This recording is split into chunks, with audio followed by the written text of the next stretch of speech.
মুসলিম বিশ্বের একজন মহান ইমাম, ইমাম ইবনে আব্দুল বার মালিকি রাহিমাহুল্লাহ। আমাদের যারা মাদ্রাসায় পড়ি আমরা কম বেশি সবাই তার নাম জানি, ইমাম ইবনে আব্দুল বার মালিকি রাহিমাহুল্লাহ। উনি আজ থেকে 1000 বছর আগের এক মানুষ। তার লিখিত এই কিতাব খুবই প্রসিদ্ধ কিতাব, জামিউ বায়ানুল ইলমি ওয়া ফাদলিহি। সেই কিতাবে ইমাম ইবনে আব্দুল বার মালিকি রাহিমাহুল্লাহ খুব লম্বা আলোচনা করেছেন।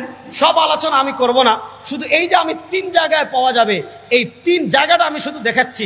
তিনি এই কিতাবের 317 নম্বর পৃষ্ঠায় একটা পরিচ্ছেদ প্রতিষ্ঠা করেছেন, বাবু ইজতিহাদির রাই আলাল উসুলি ইনদা আদামিন নুসুস ফি হিনা নুজুলিন নাজিলা।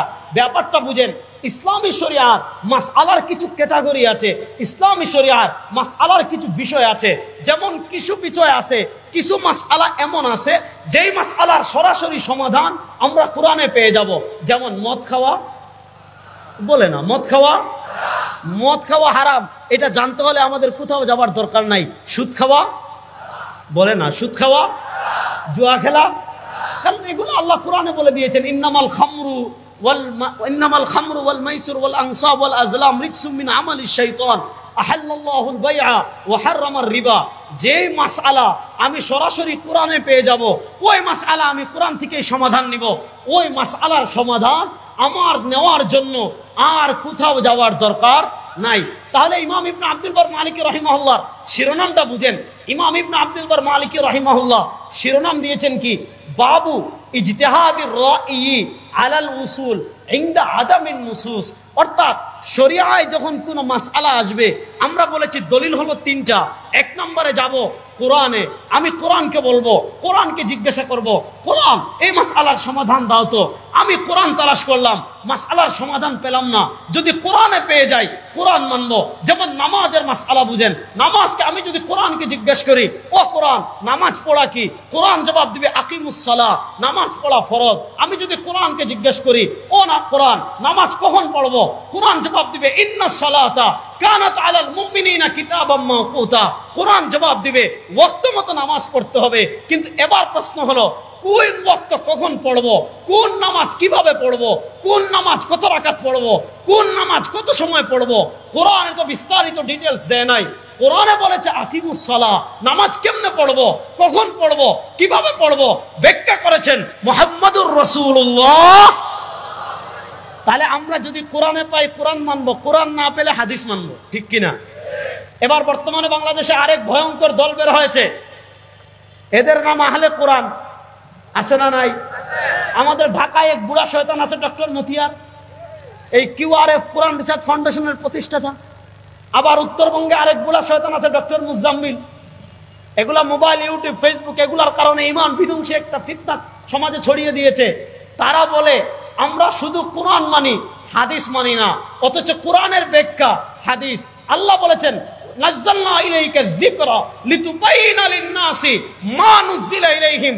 কোরআনের ব্যাখ্যা করবেন মুহাম্মদুর রাসূলুল্লাহ সাল্লাল্লাহু আলাইহি ওয়াসাল্লাম।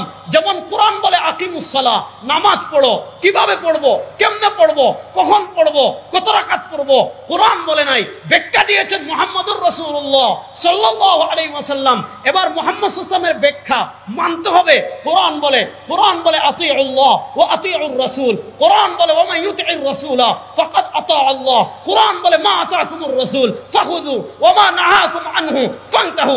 কোরআন বলে ফালা ওয়া রাব্বিকা লা ইউমিনুনা হাত্তা ইউহাক্কিমুকা ফীমা শাজারা বাইনাহুম। কোরআন বলে ইয়া আইয়ুহাল্লাযীনা আমানু লা তুকদ্দিমু বাইনা ইয়াদাইল্লাহি ওয়া রাসূলিহি।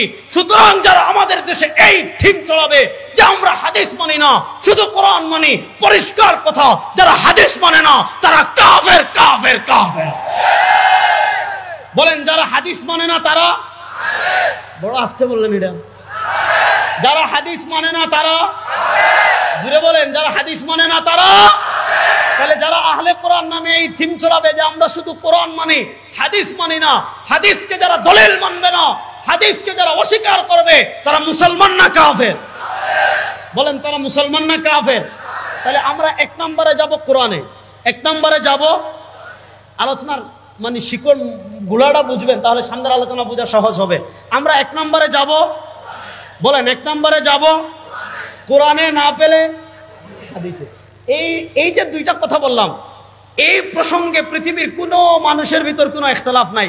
দেখেন আজকে যারা হাদিসকে দলিল মানে না, আমি শুধু এতটুকু দেখাই, এই যে কিতাবের নাম আল কিফায়া ফি ইলমির রিওয়ায়া, ওই যে ইমামের নাম আগে বলেছিলাম খতিবে বাগদাদি রাহিমাহুল্লাহ, পৃথিবী বিখ্যাত আলেম ছিলেন, ইমামুল মাশরিক ছিলেন, 463 হিজরিতে ইন্তেকাল করেছেন খতিবে বাগদাদি রাহিমাহুল্লাহ।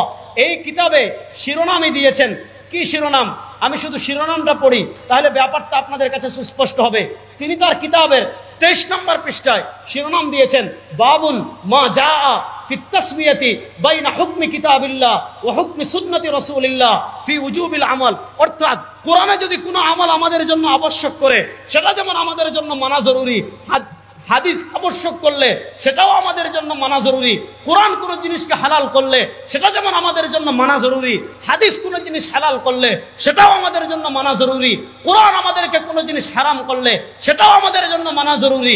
হাদিস আমাদের জন্য কোনো জিনিস হারাম করলে সেটাও আমাদের জন্য মানা জরুরি। যারা বলবে না শুধু কোরআন মানি হাদিস মানি না, তারা কাফের।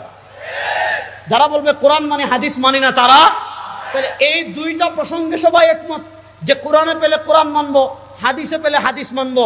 এই দুইটা এতটুকু পর্যন্ত লামাযহাবীদের সাথে আমাদের ইখতিলাফ নাই। কিন্তু 3 নম্বর প্রসঙ্গে এসে আমাদের লাগে। 3 নম্বর কি? দেখেন এখানে ইমাম ইবনে আব্দুল বার মালিকি রাহিমাহুল্লাহ তার জামিউ বায়ানুল মুফাদ্দিলিহির 903